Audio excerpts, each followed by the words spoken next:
In evergreen wood the day was bright, but the Graggle longed for a different sight. I've been on safari and seen the snow, but now to the desert I want to go. He wriggled his fingers, he wriggled his toes, he shook his bottom and twitched his nose. Take me where the sand runs deep, where ancient pharaohs lie asleep. A whirl, a spin, a shimmering haze. The Graggle blinked in the blinding rays. Golden sand stretched far and wide. A towering Sphinx stood with pride, with the body of a lion and a human head. "Wow, this is amazing," the Graggle said. "Oh my," he gasped. "What a wonderful view, but I'd like to see it up close too." He wriggled his fingers, he wriggled his toes, he shook his bottom and twitched his nose. "Fly me there, swift as can be, like a hawk so I can see." Wings popped out. He began to fly. The Graggle soared into the sky. He flapped and fluttered all over the place and landed on top of the Sphinx's face. He landed hard and gave a grumble as the Sphinx's nose began to crumble. "Oh no, that is not what I wanted. I didn't do well. I better think quickly and cast another spell." He wriggled his feathers. He wriggled his toes. He shook his bottom and twitched his nose. "Bring back my arms and take these wings. I want to see more amazing things." Magic sparkled and the wings disappeared. In a flash of light, a camel appeared. The Graggle jumped on and waved his hand as the camel raced along the sand. They stopped with a lurch at the Great Pyramid's door. The Graggle had never seen anything like it before. He stood in wonder. He stood in awe. The Magical Graggle longed to explore. "I can't get in.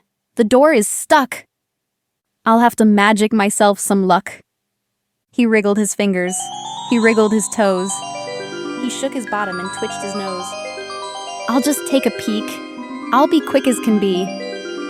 Create a doorway just for me." With a rumble and a grind, a small door appeared.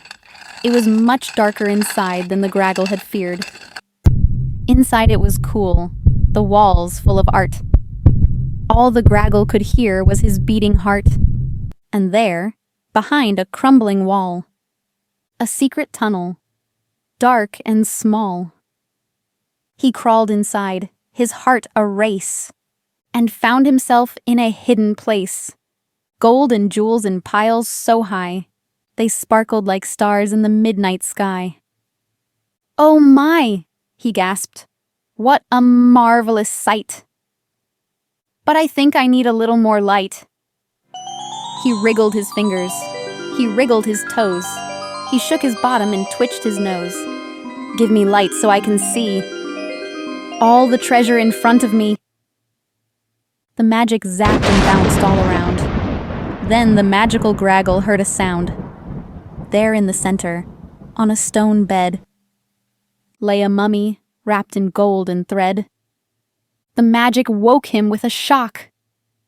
The Graggle fell against a rock. "Who dares to wake me?" the mummy roared. "You must be trying to steal my hoard." The Magical Graggle was too scared to talk as the ancient mummy began to walk. The Graggle was frozen and sat so still. The mummy came closer and closer until... "Oh no, that is not what I wanted. I didn't do well. I better think quickly and cast another spell." He wriggled his fingers. He wriggled his toes. He shook his bottom and twitched his nose. Wrap him tight with magic thread and put him back in his ancient bed. A whirl of bandages spun through the air, wrapping the mummy with magical flair, laying down gently and resting his head. The mummy was silent once more in his bed. The Graggle stood up in disbelief, stared at the mummy and sighed with relief. The Graggle exclaimed, "That was quite a scare. But now I think I need some fresh air."